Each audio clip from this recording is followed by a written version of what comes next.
समाचारों की शुरुआत करते हैं। भारत के दौरे पर यूरोपीय आयोग के अध्यक्ष उर्सुला वॉन डेर लेयन और यूरोपीय परिषद के अध्यक्ष एंटोनियो कोस्टा ने प्रधानमंत्री नरेंद्र मोदी के साथ हैदराबाद हाउस में मुलाकात की। यूरोपीय संघ और भारत के बीच संबंधों की समग्र दिशा में महत्वपूर्ण विस्तार होने की उम्मीद है, क्योंकि ये विविध क्षेत्रों में सहयोग के नए अवसर खोलेगा। भारत और यूरोपीय संघ 2004 से रणनीतिक साझेदार रहे हैं और ये साझेदारी अब और ज्यादा मजबूत होती हुई नजर आएगी। भारत और यूरोपियन यूनियन के बीच जो साझेदारी है कैसे मजबूत हो रही है। भारत यूरोपीय संघ का एक भरोसेमंद साझेदार भी बन गया है और इसी साझेदारी का परिणाम है कि भारत और यूरोपियन यूनियन के बीच वस्तुओं का द्विपक्षीय व्यापार करीब 90% बढ़कर $136 अरब तक पहुंच गया है। उद्योग जगत का अनुमान है कि एफटीए के तहत टैरिफ हटने के बाद अगले 3 साल में यूरोपियन यूनियन को भारत का निर्यात दोगुना हो सकता है। दुनिया में बदलती वैश्विक व्यवस्था के बीच भारत और यूरोपीय संघ रणनीतिक स्वायत्तता और मजबूती के अपने लक्ष्यों को एक दूसरे के साथ जोड़ रहे हैं। ये तालमेल एशिया में भारत को यूरोप का एक बेहद अहम और भरोसेमंद साझेदार बनाता है। भारत और ईयू की 2 दशकों की स्ट्रेटेजिक पार्टनरशिप नेचुरल है, ऑर्गेनिक है। इसके मूल में ट्रस्ट है, लोकतांत्रिक मूल्यों में साझा विश्वास है।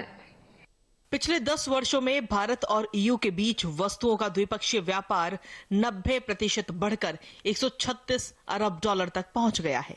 वहीं ईयू का प्रत्यक्ष विदेशी निवेश $140 अरब से ज्यादा हो चुका है। इससे भारत को टैरिफ से जुड़ी अनिश्चितताओं से निपटने में सहारा मिल सकता है, जबकि यूरोप को चीन और रूस पर निर्भरता कम करने में मदद मिल रही है। आज भारत में पहले के मुकाबले कहीं ज्यादा यूरोपीय कंपनियां कारोबार कर रही हैं। इस साझेदारी का सबसे सशक्त उदाहरण भारत में गठित यूरोपीय बिजनेस का नया फेडरेशन है। यह फेडरेशन 6000 से अधिक यूरोपीय संघ की कंपनियों को एक मंच पर लाता है, जिन्होंने भारतीय अर्थव्यवस्था में प्रत्यक्ष और अप्रत्यक्ष रूप से नौकरियां सृजित की हैं। समय के साथ भारत ईयू संबंध हाशिए से निकलकर मुख्य धारा में आए हैं। 1962 में कूटनीतिक संबंध तो स्थापित हुए, लेकिन लंबे समय तक वो निष्क्रिय रहे। साल 2000 में लिस्बन शिखर सम्मेलन के साथ रिश्तों को नई गति मिली और वार्षिक शिखर बैठकें शुरू हुई। इसके बाद साल 2004 में रणनीतिक साझेदारी और 2005 में संयुक्त कार्य योजना बनी, जिसमें व्यापार, सुरक्षा और ऊर्जा पर फोकस किया गया। साल 2022 के बाद अटकी हुई एफटीए वार्ताओं को दोबारा शुरू किया गया।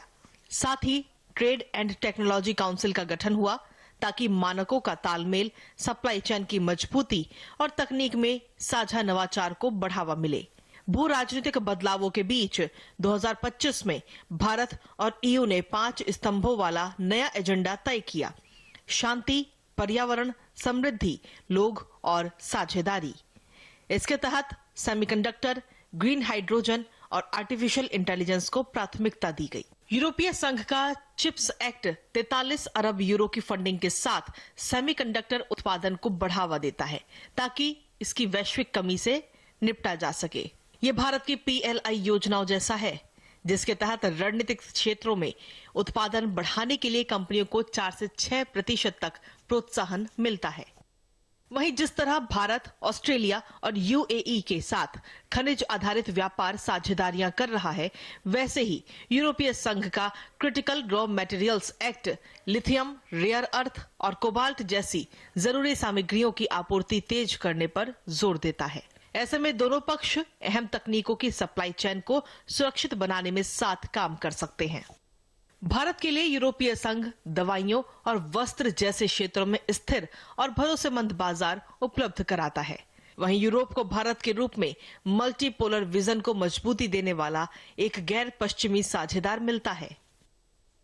यूरोपीय संघ भारत के सबसे बड़े व्यापारिक साझेदारों में से एक है। भारत के कुल वस्तु निर्यात में ईयू देशों की हिस्सेदारी करीब 17% है और सेवाओं के व्यापार में भी इसकी बड़ी भूमिका है। उद्योग जगत का अनुमान है कि एफटीए के तहत टैरिफ हटने के बाद अगले 3 सालों में ईयू को भारत का निर्यात दोगुना हो सकता है।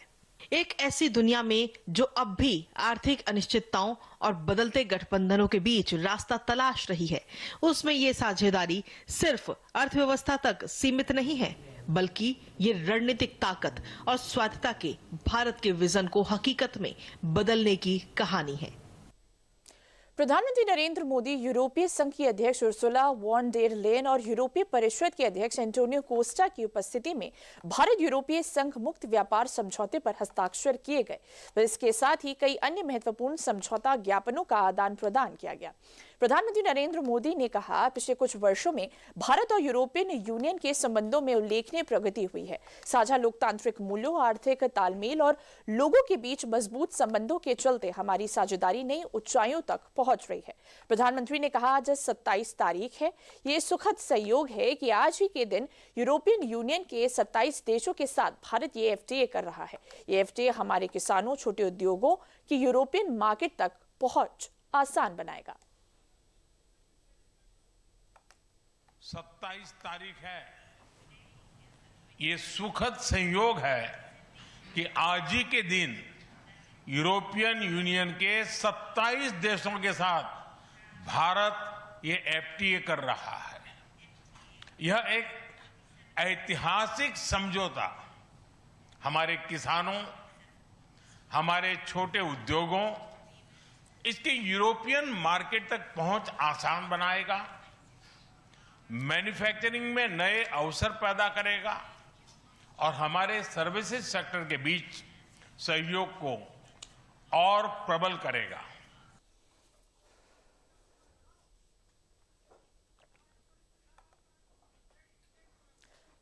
कर्नाटक के विजय